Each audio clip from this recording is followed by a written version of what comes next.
On dit souvent que l'amour est compliqué. Si seulement j'y avais pensé plus tôt, avant de me lancer dans cette histoire d'amour à la fois drôle et triste. Tout a commencé quand mon meilleur ami, Thomas, m'a demandé de l'aider à écrire des lettres d'amour pour courtiser la fille qu'il aimait, Sophie. En fait, je suis plutôt doué en écriture, et je savais que si cela se découvrait, ce serait la catastrophe. Mais parfois des camarades de classe me payaient pour faire leurs devoirs, surtout les dissertations. Alors, quand Thomas m'a demandé de l'aider à conquérir Sophie, la fille qu'il avait rencontrée au club de théâtre de l'Aile, école, bien sûr j'ai accepté. Et non, je ne lui ai pas pris d'argent. C'est mon meilleur ami, on ne fait pas ça. Cependant, j'avais aussi mon propre plan. J était secrètement amoureux de ma voisine, Clara, depuis qu'elle avait emménagé quand nous étions enfants, mais je n'avais jamais eu le courage de le lui dire. Oh, et il y avait un petit problème supplémentaire. Clara avait un énorme faible pour Thomas. C'est pourquoi J était si enthousiaste à l'idée d'aider Thomas à courtiser Sophie. Si Clara voyait que Thomas N était plus célibataire, qui sait, elle commencerait peut-être à me remarquer, et puis nous finirions ensemble. Alors j'ai accepté d'aider Thomas. En écrivant la première lettre, je ne pensais que à Clara et les mots coulaient tout seuls. Ses cheveux brillaient sous le soleil, et ses adorables taches de rousseur aussi. Heureusement, Sophie avait aussi des taches de rousseur. Je n'étais pas sûr que Sophie apprécierait, mais le lendemain, Thomas a trouvé une réponse dans son casier. Et c'est ainsi que les choses ont continué.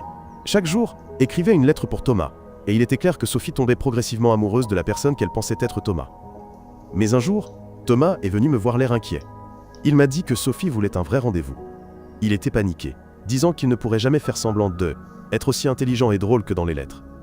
Puis il a raconté que Sophie l'avait même invité à réciter de la poésie ensemble, et que je devais l'entraîner pour qu'il ne soit pas démasqué.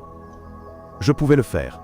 Je devais le faire, sinon je n'aurais jamais Clara. Juste avant le rendez-vous de Thomas et Sophie, Thomas est passé chez moi et j'ai essayé de lui faire répéter quelques poèmes. Il lisait horriblement mal, mais je ne pouvais pas le lui dire directement. J'espérais juste que Sophie ne s'en rendrait pas compte. Quand Thomas est parti, il m'a même forcé à le suivre à son premier rendez-vous, au cas où quelque chose se passerait mal. Je m'apprêtais à partir quand Clara est arrivée et m'a dit que sa famille allait au restaurant ce soir pour fêter l'anniversaire de son petit frère et il voulait m'inviter. Bien sûr, j'ai accepté. J était aussi proche de son petit frère. Ensuite, j'ai dit à la hâte à Clara que je devais partir. Elle m'a demandé où j'allais. J'ai menti en disant que j'avais promis à ma mère d'acheter des provisions pour le dîner. Cela dit, j'ai rapidement sauté dans ma voiture et j'ai roulé jusqu'à l'endroit où Thomas avait rendez-vous avec Sophie. Je lui ai dit que je resterais à proximité au cas où il y aurait une urgence. Depuis ma voiture, je pouvais voir à l'intérieur du restaurant et observer comment le rendez-vous se déroulait. Au début, tout semblait bien. Mais J était tellement absorbé à les observer que je n'ai pas remarqué que Clara se tenait juste à côté de ma voiture.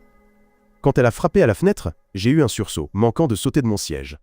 Elle m'a demandé ce que je faisais et où étaient les courses pour ma mère. Soudain, elle a jeté un coup d'œil par la fenêtre où Thomas et Sophie étaient assis ensemble. Oh non, elle avait sûrement découvert quelque chose.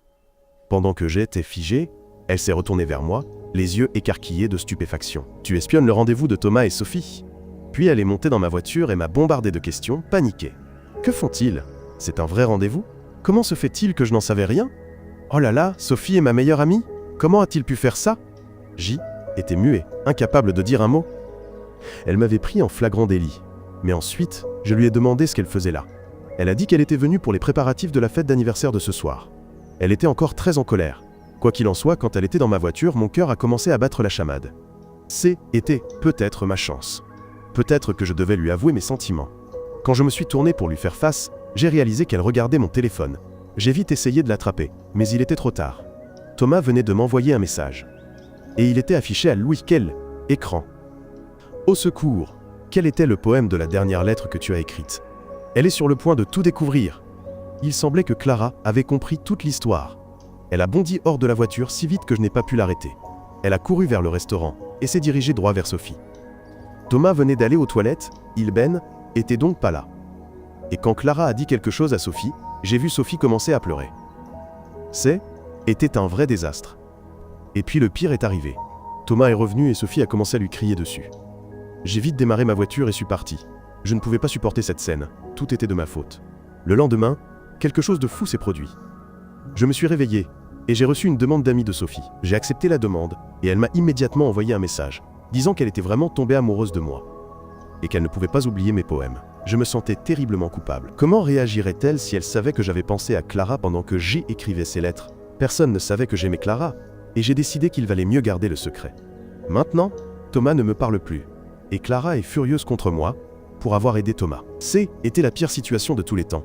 Même si Thomas était en colère contre moi, je ne sortirais jamais secrètement avec Sophie dans son dos. En fait, il ne savait pas que Sophie m'aimait. Mais ensuite, je ne sais pas comment, Thomas a découvert que Sophie m'aimait. Il a appelé et m'a dit que non seulement j'avais gâché sa chance, mais que j'avais aussi volé la personne qu'il aimait. Super. D'un coup, je suis devenu le méchant, alors que tout ce que je voulais était aider un ami. Maintenant, ni Clara ni Thomas ne me parlent plus. En même temps, Sophie m'envoie constamment des messages et me regarde tout le temps à elle, école. Je ne sais plus quoi faire.